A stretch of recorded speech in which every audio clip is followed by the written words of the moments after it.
This show brought to you by Circle of Seven Productions, www.cosproductions.com. Please be sure to subscribe and welcome to our circle.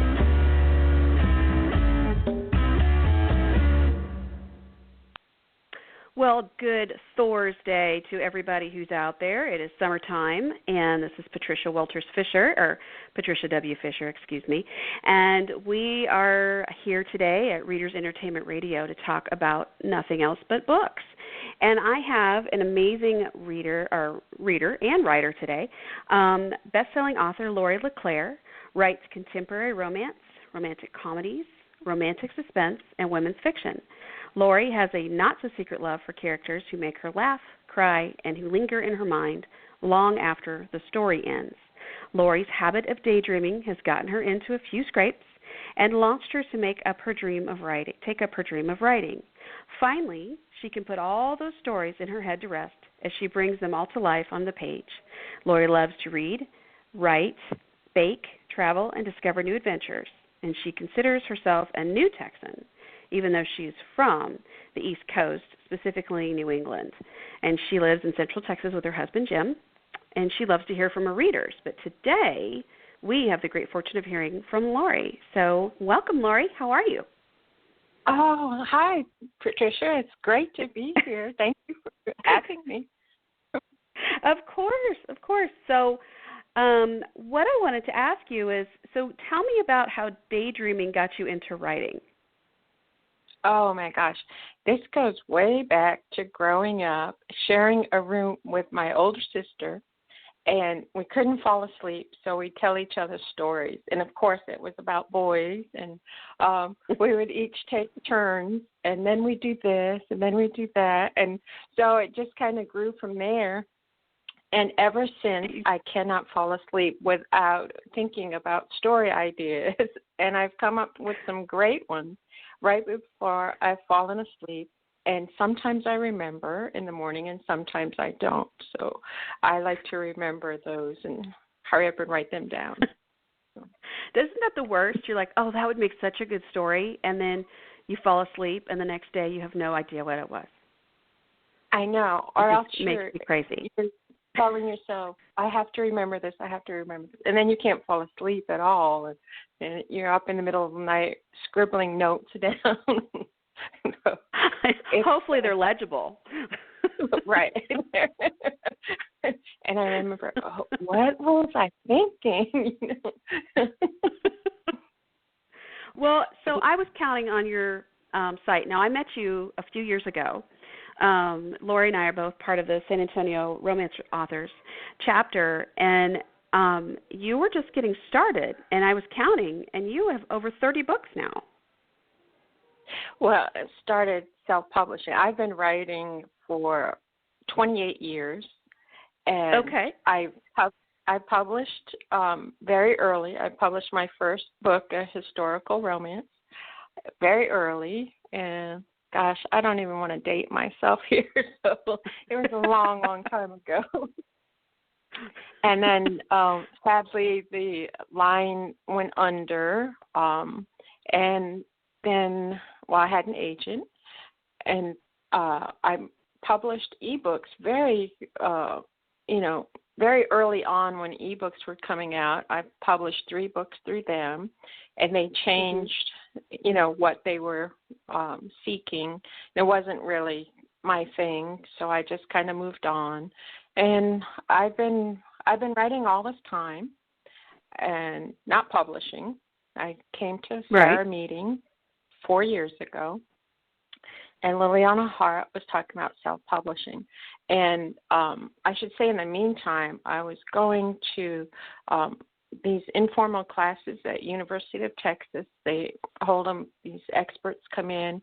Everything they had about self-publishing and writing I take, and nothing quite fit the romance market.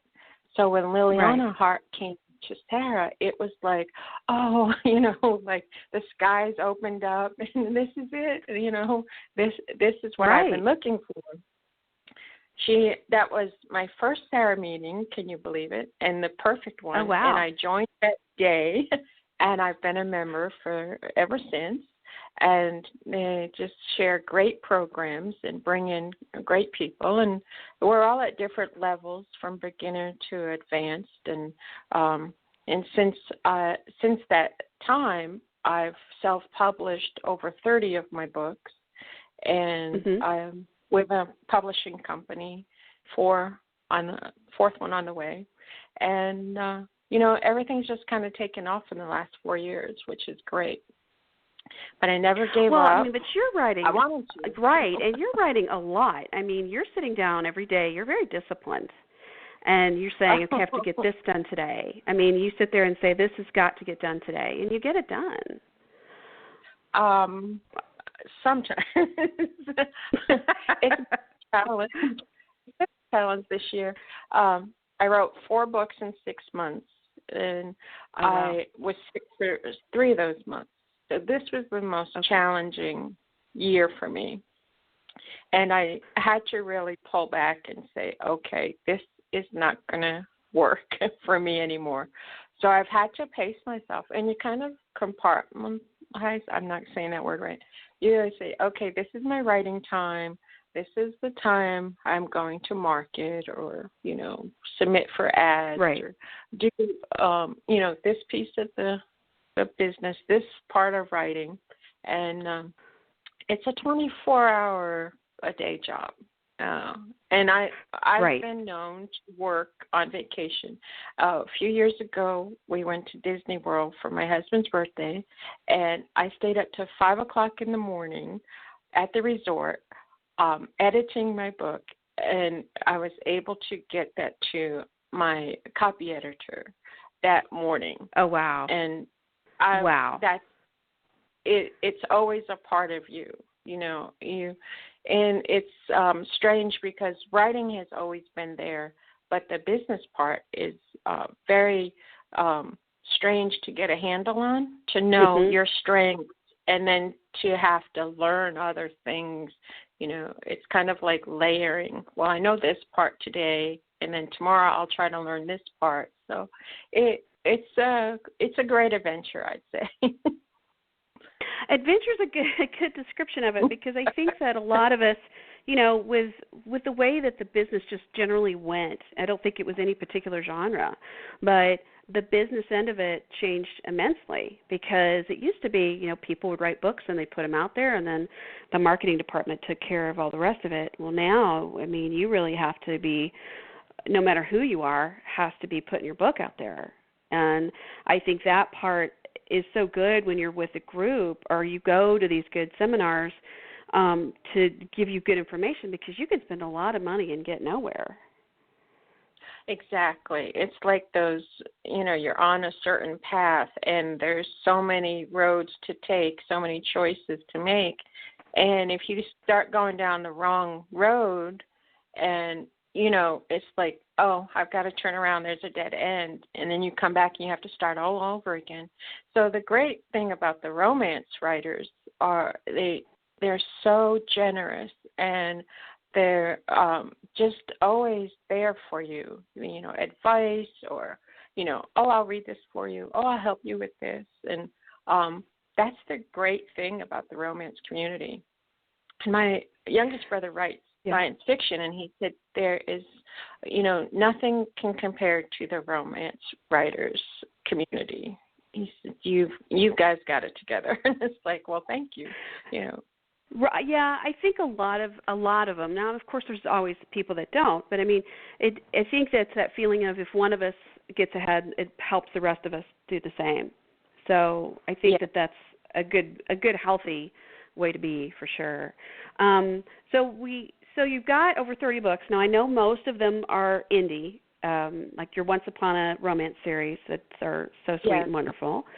So tell me, what is next in that series? Are you doing, is there another fairy tale you're going to be telling us about? Because you've told us about Cinderella and Goldilocks and Beauty and the Beast, and, what else you got coming? The next one comes out in the fall, and that's based on The Princess and the Pea.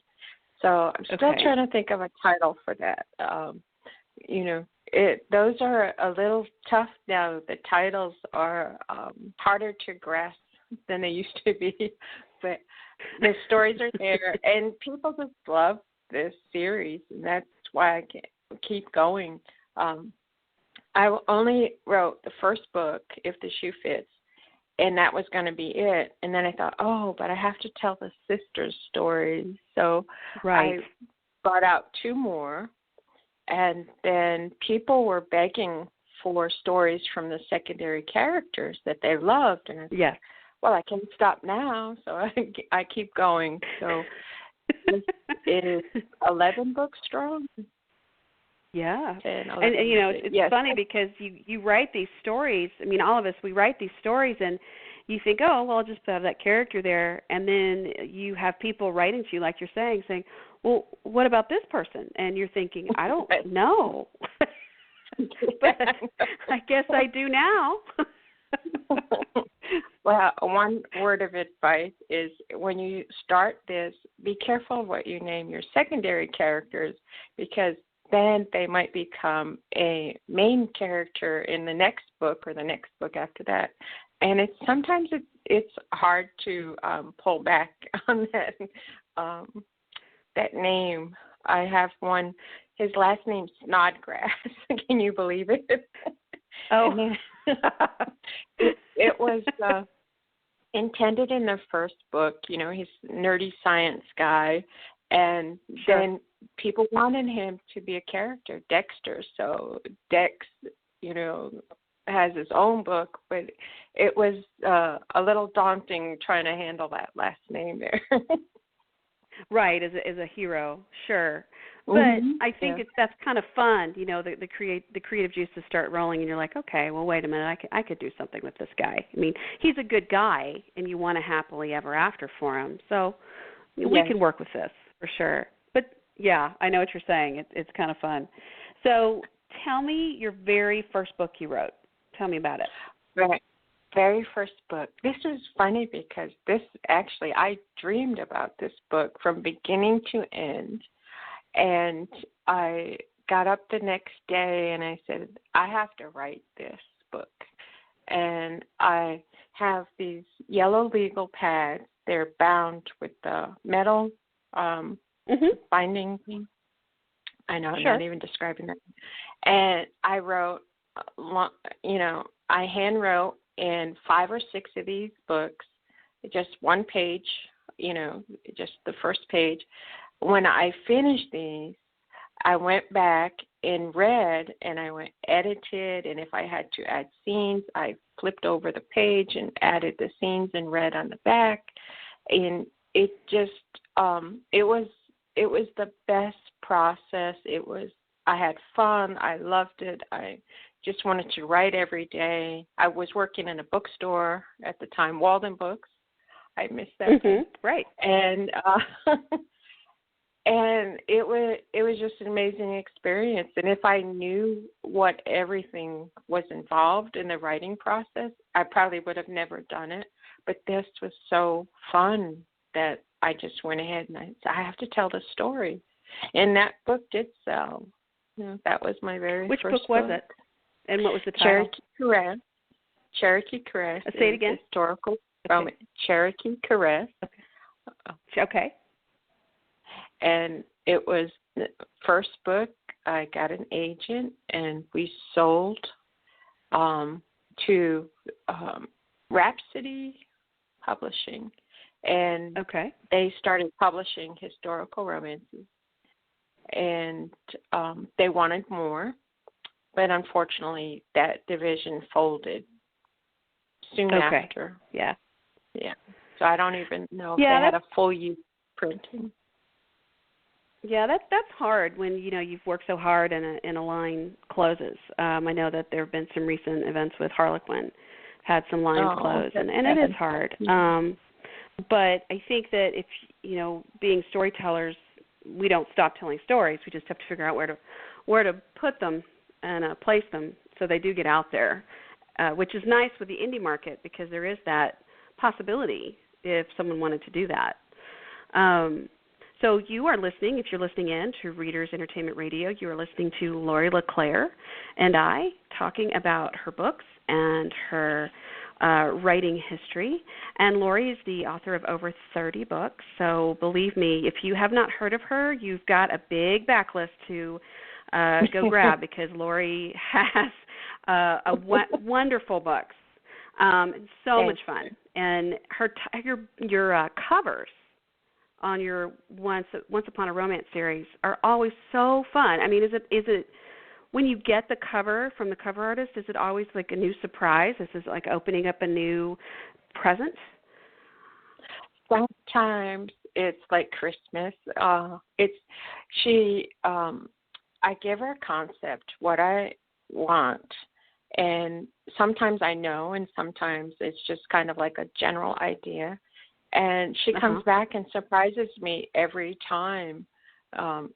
The colors, it's so bold, and it just matches the story so well.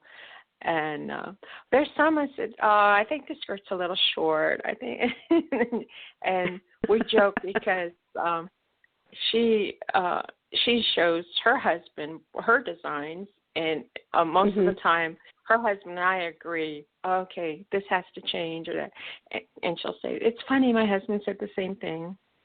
And then my husband and I come up with ideas, or if we say, no, we don't like the color, or we want this or that. So it's pretty collaborative. But at this point, we've done so many covers together. She's done all of my self-published books for me, and she's even done my Thule covers for me, Thule Publishing covers. Oh, how fantastic! Now, because you have 3 books coming out with Thule, or 4, 3 or 4. I have. Well, the second one came out last week, and there's another one in August, and then I'm writing a Christmas book right now in 90-degree temperatures in Austin, Texas. Yes. Yes, it's never dull here. Yeah, you've got to kind of come up with something else weather-wise when you have to anticipate what's coming in the fall.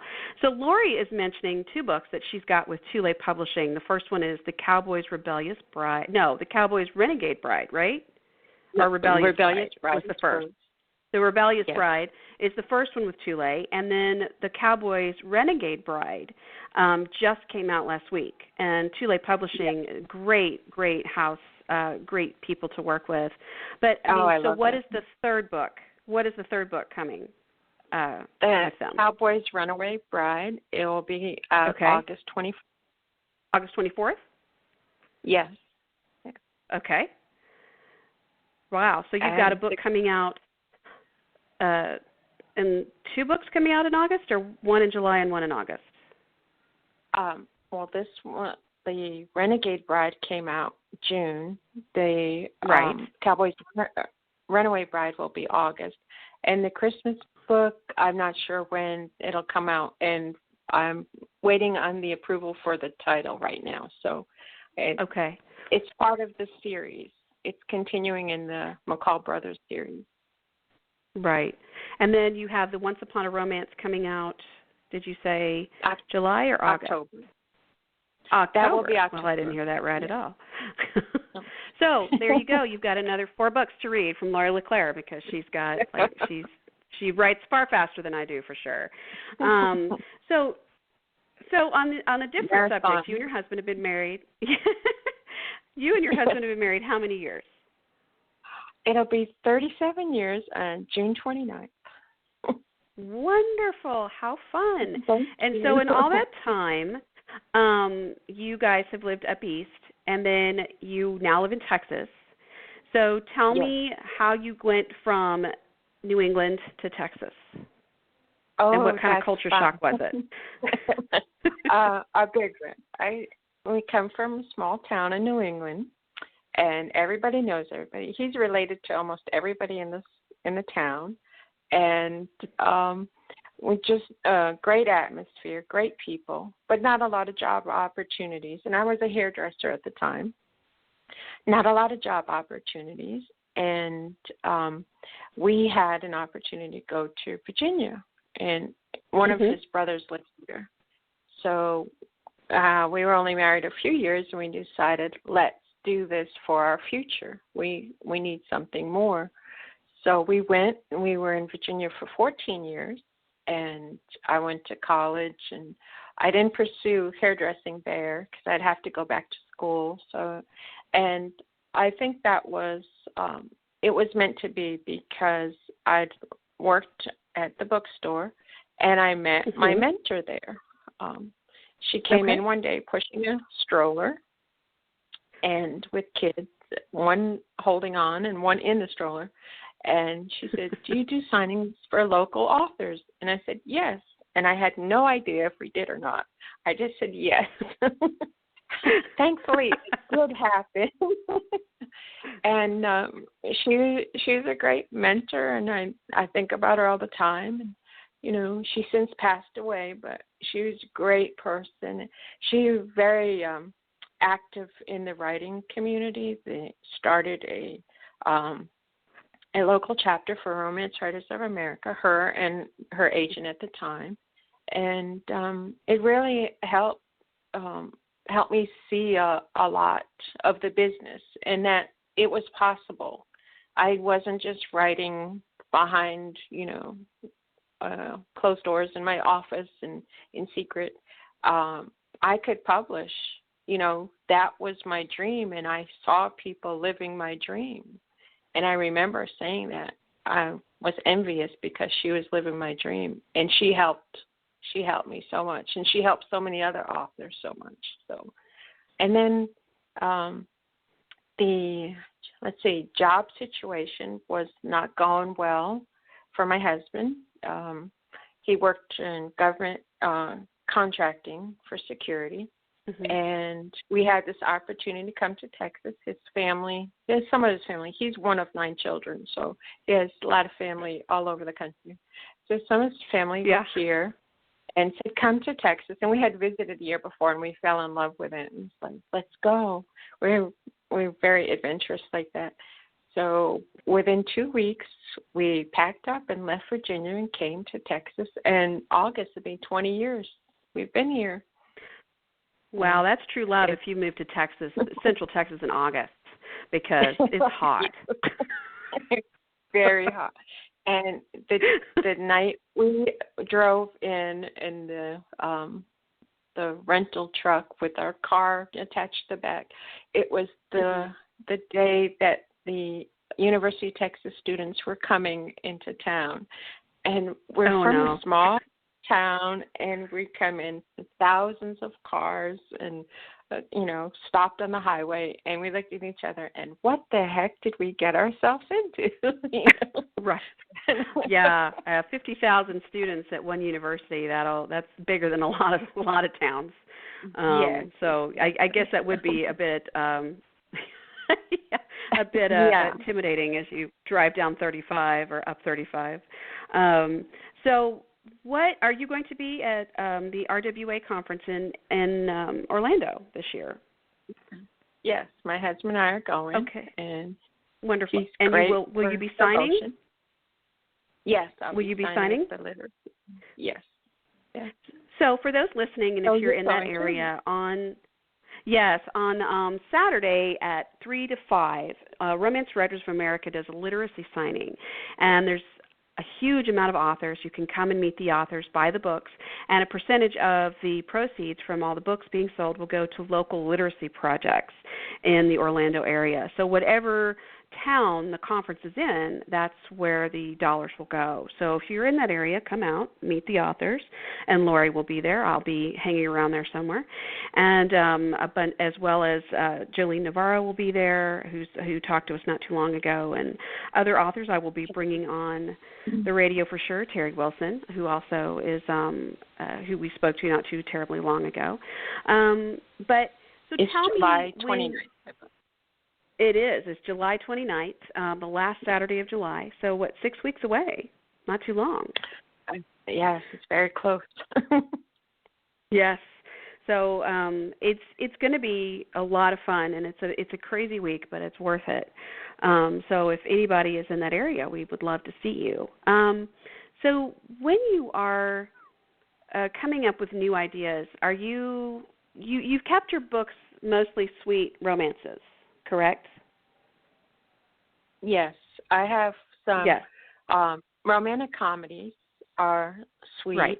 And then I have some more women's fiction that are more about the journey a woman takes in the situation she's in. So a little on the steamy side. And I have to warn some people, there's some racy scenes in here if they're not used to it. So, right. But everything is under my name. You can just see that there's different subgenres. Right. What do you like writing the most? Out of all the things you write, what do you like writing the most? What is your passion?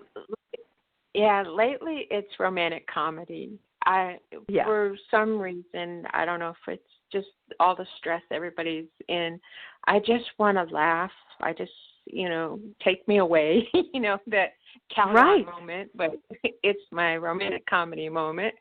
And I love to have the bantering between the hero and heroine and just kind of, see where it takes them and see, pushing each other's buttons and, just have a good laugh.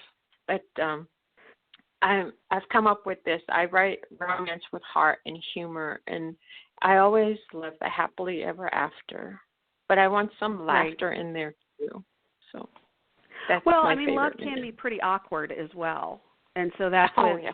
I kind of laugh sometimes when we all have. We've seen movies. You're like, it's just not that simple, because it's not that it's not simple. It's just like it's not always graceful, and love is awkward. Very awkward. It really is. Yeah. So I just love your books and your series, and you always I'm like, oh no, Laurie's got another book, and I'm so tired, but I'm going to have to stay up and read this now. So. That's so so you will definitely. But so if you want to find Laurie online, you would go to Laurie LeClair. So it's Laurie LeClaire. No